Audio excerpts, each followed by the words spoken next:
बेटियों को मोबाइल मत दो, अल्लाह का वास्ता मत दो। 50,000 का जेवर दिला दो, 5,000 का मोबाइल मत दिलाओ।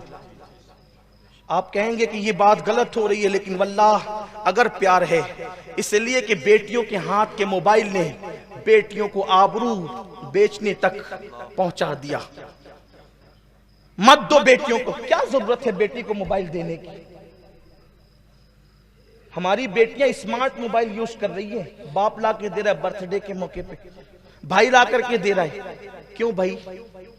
एक वक्त वो था, हमारे मजहब में बेटी की इज्जत इतनी है, हदीस पाक में आता है कि अगर औरत के पैर में पाजेब हो और उस पाजेब के अंदर घुंघरू बंधे हो, तो घुंघरू बांध कर अगर औरत घर में चलती है तो उस घर में रहमत के फरिश्ते दाखिल नहीं होते।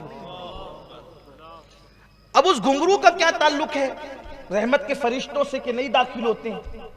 इसलिए कि औरत जब पाजेब बांधकर, पाजेब में घुंघरू बांधकर घर में चलती है तो लोगों को पता चलता है कि कोई औरत चल रही है, कोई औरत चल रही है। इतनी भी बात इस्लाम ने गवारा नहीं फरमाई। औरत मुकम्मल औरत है, और औरत कहते हैं छुपाने की चीज को, उसे छुपाओ, छुपाने की चीज है। जब तक औरत छुपी रहेगी उसकी आबरू महफूज रहेगी। और मैं तो अपनी बहनों से कहता हूं, कोई तुमसे मोबाइल वापस ले ले, उससे पहले अपनी आबरू की खातिर तुम खुद मोबाइल से अपना रिश्ता तोड़ लो। अगर आबरू खतरे में पड़ जाए, जुमले पे तवज्जो करना, आबरू खतरे में पड़ जाए तो इस्लाम सबसे अच्छी जगह जिसे मस्जिद कहता है, औरत को मस्जिद से रोक देता है। आबरू की हिफाजत के लिए जब औरत को मस्जिद से रोका जा सकता है, औरत तो आबरू की हिफाजत के लिए औरत को मोबाइल से नहीं रोका जा सकता। मना करो, रोको, ले लो अपनी बेटियों से, समझा मना करो। और बेटियां अगर सुने तो उनसे कहता हूं, आबरू प्यारी है, छोड़ दो मोबाइल। इसलिए कि मिस कॉल देने वाला किस नियत से देता है वो तो वही जानता है। कुछ लड़के होते ही ऐसे हैं, उन आपको पता होगा, हमसे ज्यादा आप लोग जानते हैं दुनिया के मामलात। लड़के बैठ करके जबरदस्ती नंबर लगाते हैं कि कहीं तो तीर लगेगा, कहीं तो शिकार लगेगा, और फिर उसके बाद जो कुछ होता है वो है सब। दूसरी बात, बेटियों को पर्दे की पाबंदी करवाओ।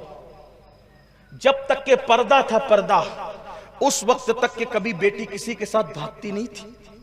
हमारे यहां पर्दे का तकद्दुस क्या है? चचा के भाई, चचा के बेटे के साथ पर्दा, यानी चचाजाद भाई के साथ पर्दा, फूफीजाद भाई के साथ पर्दा, मामूजाद भाई के साथ पर्दा, सोचो देवर के साथ पर्दा, जेठ के साथ पर्दा। ये पर्दे का मिजाज है। और जिस घर में औरतों को पर्दा नहीं करवाया जाता, मेरे आका फरमाते जन्नत के ऊपर लिखा हुआ है कि जन्नत दय्यूसों के लिए हराम है।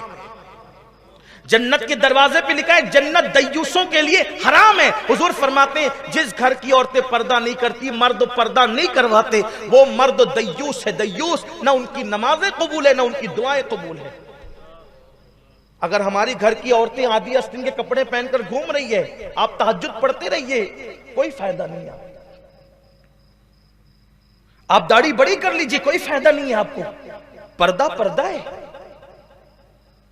जब चचाजाद भाई से पर्दा है तो पड़ोसी के साथ बेपर्दगी कैसी?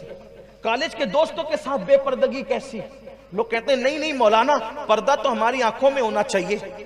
कुछ औरतें बहुत होशियार भी है ना, मेरी बहनें कहती मौलाना आंखों में पर्दा चाहिए, चेहरे पे पर्दा डाल के क्या है? मैं कहता हूं मेरी बहन तेरी आंखों में पर्दा है, सामने वाले की आंख पे कौन किसने पर्दा डाला?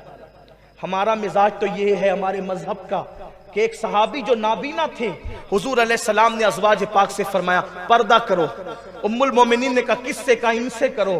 कहा हुजूर ये नाबीना है। आका फरमाते ये नाबीना है, तुम तो नाबीना नहीं हो। ये मिजाज है, ये तकद्दुस है। जब तक ये तकद्दुस बाकी रहा, ये तकद्दुस जब तक बाकी रहा, हमारी बेटियां कभी किसी के साथ नहीं भागी, अपनों में किसी के साथ नहीं भागी, गैर के साथ भागने की जरूरत ही नहीं है। पर्दा जब तक रहा, पर्दा गया, हया गई, मोबाइल आ गया, इंटरनेट फेसबुक पे बेटियां बैठने लगी, फिर क्या होगा? आग ही तो लगेगी। फिर बाप को चार चार आंसुओं से रोना पड़ रहा है। बेटी पर तवज्जो नहीं करते, बेटी पर तवज्जो नहीं करते, और जब वो आबरू बेच देती है तो फिर कहते हो सब लुट गया, सब तबाह हो गया, सब बर्बाद हो गया।